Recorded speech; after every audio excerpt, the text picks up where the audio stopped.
नमस्कार दोस्तों, एजुकेट भारत में मैं आपका स्वागत करती हूँ। फ्रेंड्स, यदि आप यूपी टेट या सी टेट की तैयारी कर रहे हैं तो ये प्रैक्टिस सेट आपके लिए एक चैलेंज है, क्योंकि इसके क्वेश्चन बहुत ही ट्रिकी और एग्जाम ओरिएंटेड है। साथ ही साथ मैंने इसको यूपी टेट और सी टेट की सिलेबस के अकॉर्डिंग बनाया है। तो चलिए शुरू करते हैं। एक एक प्रश्न आपका एक एक कदम होगा आपकी मंजिल की तरफ। भारतीय राष्ट्रीय कांग्रेस का 1885 ईस्वी में महासचिव कौन था? एओ ह्यूम। भारतीय राष्ट्रीय कांग्रेस की स्थापना 1885 में ही हुई थी फ्रेंड्स, और एओ ह्यूम की प्रमुख पहल पर हुई थी। उन्होंने भारतीय नेताओं को एक राजनीतिक मंच पर संगठित करने का प्रयास किया। कांग्रेस का प्रथम अधिवेशन 28 से लेकर 31 दिसंबर 1885 को बंबई में आयोजित हुआ था। संगठनात्मक दृष्टि से अगर आपसे पूछे ये प्रथम अधिवेशन कब हुआ था, तो 28 से लेकर 31 दिसंबर 1885 बंबई में आयोजित हुआ था। और संगठनात्मक दृष्टि से एओ ह्यूम ने प्रारंभिक संरचना तैयार करने में बड़ी महत्वपूर्ण भूमिका निभाई। निम्नलिखित में से कौन भारतीय राष्ट्रीय कांग्रेस के स्थापना अधिवेशन 1885 में उपस्थित नहीं था? इनका नाम है सुरेंद्रनाथ बनर्जी। 1885 ईस्वी में बंबई में आयोजित प्रथम अधिवेशन में 72 प्रतिनिधियों ने भाग लिया था। इसमें से कई प्रमुख राष्ट्रवादी नेता उपस्थित थे, लेकिन सुरेंद्रनाथ बनर्जी उस समय अपने संगठन इंडियन एसोसिएशन के कार्यों में व्यस्त थे। इसी कारण से वे ऐसी ऐतिहासिक अधिवेशन में शामिल नहीं हो पाए।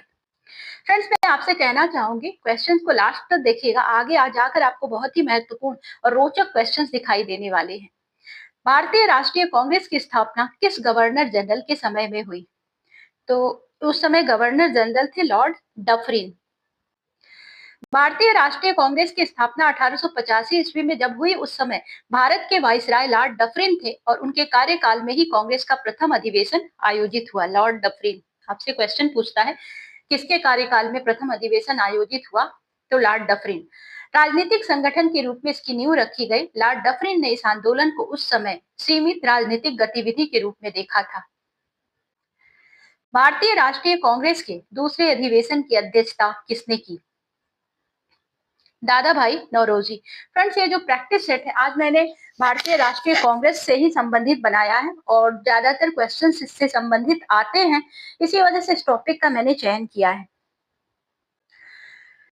1886 में कांग्रेस का दूसरा अधिवेशन हुआ, कलकत्ता में ये आयोजित हुआ, और इस अधिवेशन की अध्यक्षता दादा भाई नौरोजी ने की थी।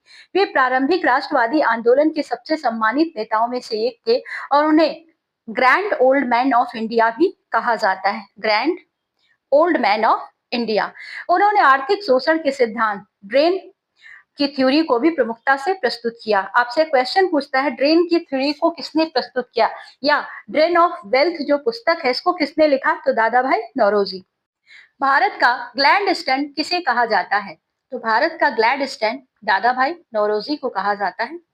दादा भाई नौरोजी को भारत का ग्लैड स्टैंड कहा जाता है, क्योंकि वे ब्रिटिश उदारवादी नेता विलियम ग्लैडस्टोन की तरह संवैधानिक तरीकों से सुधारों के समर्थक थे, और उन्होंने ब्रिटिश शासन की आर्थिक नीतियों की आलोचना करते हुए भारत से धन के बहिर्गमन, मतलब अंग्रेज भारत से धन को बाहर ले जा रहे थे, अपने देश ले जा रहे थे, इसको इन्होंने उजागर किया। उनकी ड्रेन की थ्योरी भारतीय राष्ट्रीय आंदोलन का महत्वपूर्ण आधार बनी। भारतीय राष्ट्रीय कांग्रेस का प्रथम मुस्लिम अध्यक्ष कौन था? बहुत महत्वपूर्ण क्वेश्चन है फ्रेंड्स, बार बार ये पूछा गया है, कई बार एग्जाम्स में आया है। इनका नाम है बदरुद्दीन तैयब जी। बदरुद्दीन तैयब जी भारतीय राष्ट्रीय कांग्रेस के प्रथम मुस्लिम अध्यक्ष थे, और उन्होंने 1887 में मद्रास के अधिवेशन हुआ था मद्रास में, वहां पर अध्यक्षता की थी। वे एक प्रसिद्ध वकील थे और सामाजिक सुधारक भी थे। उन्होंने भारतीय राजनीति में धर्मनिरपेक्ष दृष्टिकोण को मजबूत करने में योगदान दिया। भारतीय राष्ट्रीय कांग्रेस का प्रथम निर्वाचित यूरोपीय अध्यक्ष कौन था? ध्यान दीजिएगा फ्रेंड्स, बहुत ही महत्वपूर्ण क्वेश्चन, यूरोपीय अध्यक्ष पूछ रहा है। तो कांग्रेस का यूरोपीय अध्यक्ष जो प्रथम निर्वाचित अध्यक्ष थे, इनका नाम था जॉर्ज यूल। 1888 में इलाहाबाद अधिवेशन की अध्यक्षता जॉर्ज यूल साहब ने की थी, और वे कांग्रेस के प्रथम निर्वाचित यूरोपीय अध्यक्ष थे। जॉर्ज यूल भारतीय अधिकारों के बड़े ही समर्थक थे, और उन्होंने कांग्रेस में यूरोपीय प्रतिनिधित्व को बढ़ावा देने में अपनी भूमिका को निभाया। सत्यार्थ प्रकाश किसने लिखा? ये एक पुस्तक है फ्रेंड्स, और इसको लिखा है स्वामी दयानंद सरस्वती जी ने। सत्यार्थ प्रकाश स्वामी दयानंद सरस्वती द्वारा लिखा गया एक बहुत ही प्रमुख ग्रंथ है, और इसमें उन्होंने वेदों की श्रेष्ठता को बताया, सामाजिक कुरीतियों का विरोध किया है और धार्मिक सुधारों का समर्थन किया है। यह ग्रंथ आर्य समाज के विचारों का आधार माना जाता है और भारतीय समाज सुधार आंदोलन में भी इसका बहुत महत्वपूर्ण योगदान है। फ्रेंड्स, मेरी व्याख्या जो है आपको बड़ी बोरिंग लग रही होगी, मैं जानती हूँ, लेकिन आपको एक बात बताऊं, किसी भी क्वेश्चन का उत्तर रटने से काम नहीं चलता, तथ्यों को समझना पड़ता है, तब जाकर आप प्रतियोगी परीक्षा को क्लियर कर सकते हैं। इसलिए तथ्यों को समझने की जरूरत है। निम्नलिखित में से कौन मुस्लिम लीग के संस्थापक थे? मुस्लिम लीग के संस्थापक का नाम है आगा खां तृतीय। आगा खान तृतीय 1906 ईस्वी में ढाका में मुस्लिम लीग की स्थापना की गई थी। कभी कभी पूछता है आपसे कब की गई थी, किस वर्ष, तो 1906 में की गई थी और इसके प्रारंभिक नेतृत्व में आगा खां तृतीय की बड़ी ही महत्वपूर्ण भूमिका थी। इस संगठन का उद्देश्य मुस्लिम समुदाय के राजनीतिक अधिकारों की रक्षा करना था।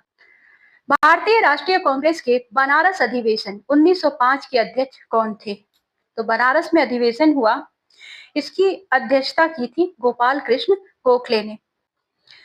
1905 में बनारस अधिवेशन की अध्यक्षता गोपाल कृष्ण गोखले ने की और यह आंदोलन अधिवेशन जो था स्वदेशी आंदोलन की पृष्ठभूमि में अत्यंत महत्वपूर्ण माना जाता है।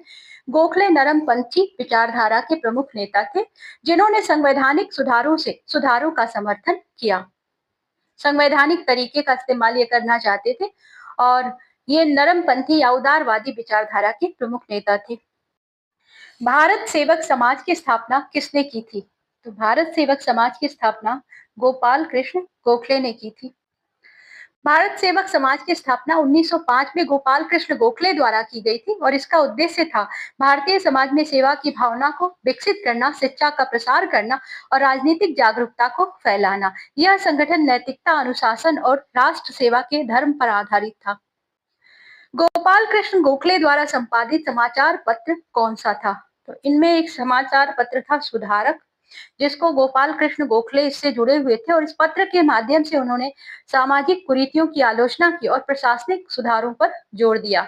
यह पत्र उस समय के सुधारवादी विचारों को जनता तक पहुंचाने का एक माध्यम था। 20वीं सदी के प्रारंभिक वर्षों में कांग्रेस में विभाजन की प्रक्रिया शुरू हुई। क्यों शुरू हुई? कारण बताना है। स्वदेशी आंदोलन के कारण, नरम गरम मतभेद के कारण, मतलब नरम दल और गरम दल के बीच में मतभेद हो गया इस वजह से, या ब्रिटिश सरकार की नीतियों के कारण? तो इसका आंसर उपयुक्त सभी होगा, क्योंकि 1905 में जब बंगाल विभाजन हुआ उस समय स्वदेशी आंदोलन शुरू हो गया और भारतीय राजनीति को इसने प्रभावित किया। इसी समय नरमपंथी और गरमपंथी विचारधाराओं के बीच मतभेद बढ़ गए और ब्रिटिश लोगों की जो नीतियां थी उसने भी इस विभाजन को बहुत तेज किया, जिसके परिणाम स्वरूप 1907 में सूरत अधिवेशन में कांग्रेस का विभाजन हो गया। 1907 में 1907 भारतीय राष्ट्रीय कांग्रेस के प्रारंभिक अधिवेशनों को 3 दिवसीय तमाशा किसने कहा था? अश्वनी कुमार दत्त। भारतीय राष्ट्रीय कांग्रेस के प्रारंभिक अधिवेशनों की आलोचना ब्रिटिश सरकार और कुछ समकालीन व्यक्तियों द्वारा की जाती थी। उस समय 3 दिवसीय तमाशा जैसी टिप्पणी कांग्रेस को कमजोर राजनीतिक संगठन बनाने के संदर्भ में प्रयोग की गई थी और इस कथन का उल्लेख अश्वनी कुमार दत्त से संबंधित संदर्भों में मिलता है, जो उस दौर के राजनीतिक विमर्श और आलोचनात्मक दृष्टिकोण को दर्शाता है। भारतीय राष्ट्रीय कांग्रेस का प्रथम अधिवेशन कहाँ हुआ था? तो ये बहुत महत्वपूर्ण है फ्रेंड्स। ये हुआ था बंबई में, और बंबई में 1885 में हुआ था।